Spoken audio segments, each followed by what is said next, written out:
Around school zone, 40 km per hour. Saya rasa dalam 50 km. 40 km. Untuk hari ini kita ada driving simulation. So kita mulakan dengan 50 km sejam.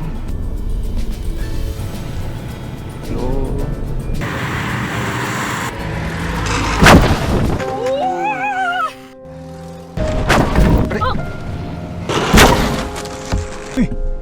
Sangat bahaya kan?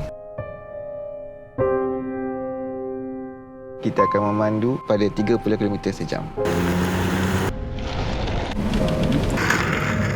Ya, ini saya nampak. Oh, nasib baik sempat break tadi. Okey. Selamat. Sebab itulah kita ada had kelajuan di kawasan ni, iaitu 30 km sejam saja.